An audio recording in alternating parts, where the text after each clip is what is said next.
চাঁদপুর নামক এক ছোট্ট গ্রামে রাজু নামের এক সৎ কৃষক বাস করত। রাজু ছিল খুবই গরিব। রাজু সকাল থেকে দুপুর পর্যন্ত মাঠে কাজ করত এবং দুপুর থেকে সন্ধ্যা পর্যন্ত কাঠ কাটত, যাতে সে তার সংসার ভালোভাবে চালাতে পারে।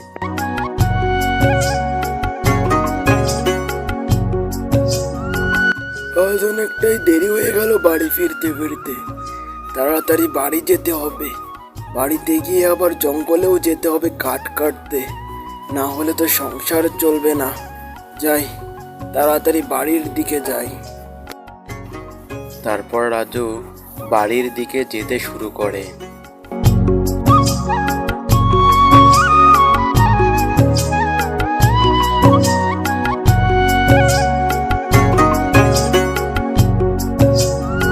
কই গো গিন্নি, কোথায় গেলে? তাড়াতাড়ি এদিকে আসো।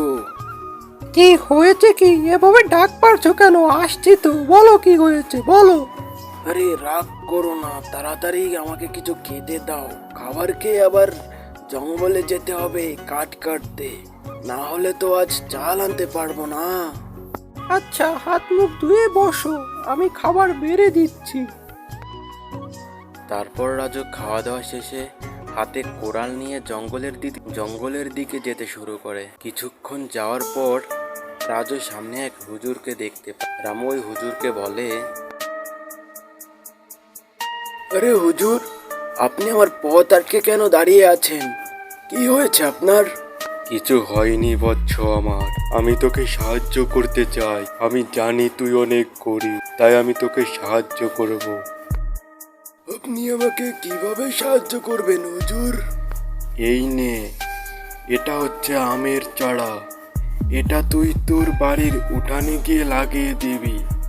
পরদিন সকালে উঠে দেখবি তুই পরিবর্তন হয়ে গিয়েছিস। অর্থাৎ তুই আর গরিব থাকবি না, তুই অনেক ধনী হয়ে যাবি। আপনাকে অনেক ধন্যবাদ বাবা, তাহলে আমি আজ আসি। তারপর রাজু বাড়ির দিকে যেতে শুরু করে। বাড়িতে গিয়ে হুজুরের দেয়া সেই চারাটি রাজু তার উঠোনে লাগিয়ে দেয়। পরদিন সকালে রাজু ঘুম থেকে উঠে দেখে যে তার উঠানে বড় একটা আম গাছ, আর আম গাছে শুধু সোনার আম। তা দেখে তো রাজু পুরোই অবাক। কিছুক্ষণের মধ্যেই গ্রামের সব মানুষ সেই বিষয়টি জেনে যায় যে রামুর বাড়িতে সোনার আম জন্মেছে। আরে দাদা, শুনেছ রাজুর বাড়িতে নাকি সোনার আম গাছ জন্মেছে? আরে শুনেছি, তুইও শুনেছিস বুঝি? হ্যাঁ গো দাদা, শুধু আমি না, গ্রামের সবাই প্রায় এই কথাটি জেনে গিয়েছে। ও তো খুব গরিব ছিল, হঠাৎ করে অনেক বড়লোক হয়ে গেছে। তুই ঠিকই বলেছিস। আমি ওর কাছে যাব। আমি তো খুবই গরিব, আর ও আমাকে নিশ্চয়ই সাহায্য করবে। আমি ওর বাড়িতে গিয়ে বলবো আমাকে একটা সোনার আম দিতে, তাহলে যাতে আমি সুন্দরভাবে সংসার চালাতে পারি। তারপর গ্রামের সবাই রাজুর বাড়িতে যেত একটি সোনার আম নেয়ার। রাজু কাউকে ফিরিয়ে দিত না।